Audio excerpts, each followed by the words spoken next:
It used to keep me awake at night, the waterfall, like a clock whose ticking is never noticed day in, day out. I never thought of the waterfall until I rested when, upon closing my eyes, suddenly all I could hear was a splashing of water on rock. I would keep my eyes tightly closed.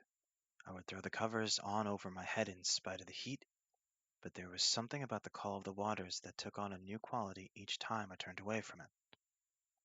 It was as if the water found a new way to reach me each time I tried to block it out. I would get up, walk around, pad about the apartment in my bare feet and pajamas, but as I entered each of the rooms in turn, the waterfall would follow me. "You couldn't sleep again last night," my wife would say to me in the morning times.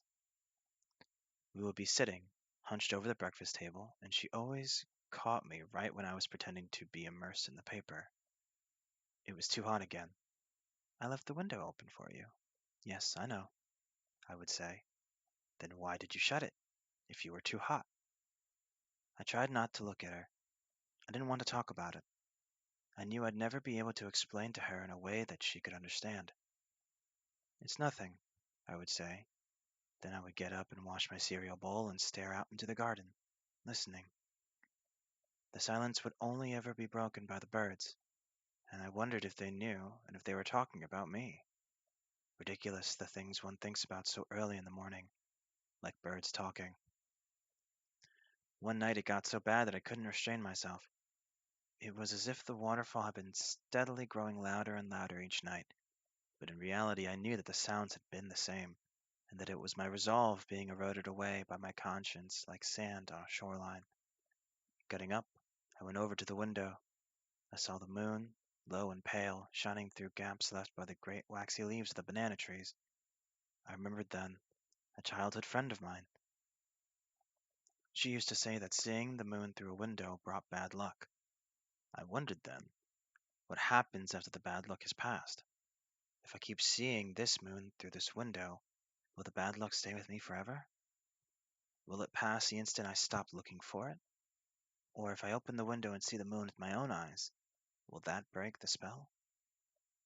I went away from the window then. I slipped on my brown, soft shoes and left the bedroom. In the hall, our dog was lying asleep in his basket. I watched him for a moment, watched his fat, furry belly swell and then deflate like a bagpipe. I wondered what he might be dreaming about, if dogs really do dream at all. I crossed the hall through the sitting room and unlocked the patio doors. There was no breeze at all outside, just that jungle-edged stickiness that seemed to trap the night smells in its folds.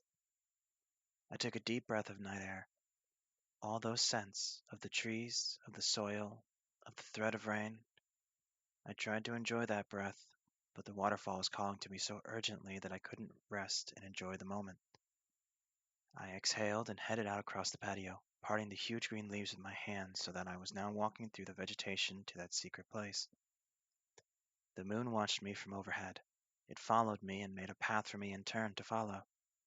Up ahead, I heard the waterfall chiming out, and now there was an excitement, a hunger in its voice. It knew I was coming to it. I knew that I was only a few last feet away now. I turned to look back over my shoulder. I gazed up towards my bedroom window, but the light was still off, so I continued. I pushed through where the leaves grew thickest. Then there I was. The waterfall was beautiful under the moonlight. Where before its call had been urgent and plaintive, now it sang. The sound was golden. The spray glittered as it passed into the faint light and out into the night. When I felt that spray in my hands, my face, and my body, it was as if a halo was covering me, and nothing bad could ever happen again. That was when I reminded myself that it had always felt that way, even after she had died, when I would return to our hiding place to wait for her. I walked on the slippery rocks that surrounded the waterfall like a borderline. I found the path that snuck in behind the wall of water, and even though I tried to be careful, I could feel the stray jets splashing out, soaking my nightshirt. I came to the cave mouth and slipped inside. It was pitch black, warm as a sauna in there. I sat down on the ledge. Even in the darkness, my hands knew how to find it, and I waited.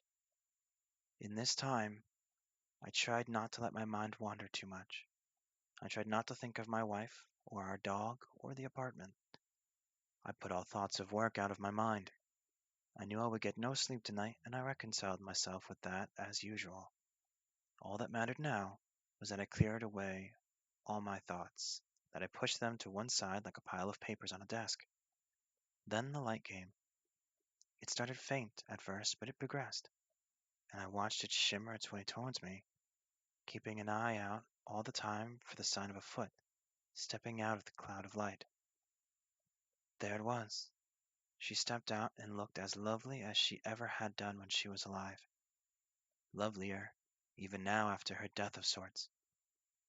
You came then? Her voice chimed out to me.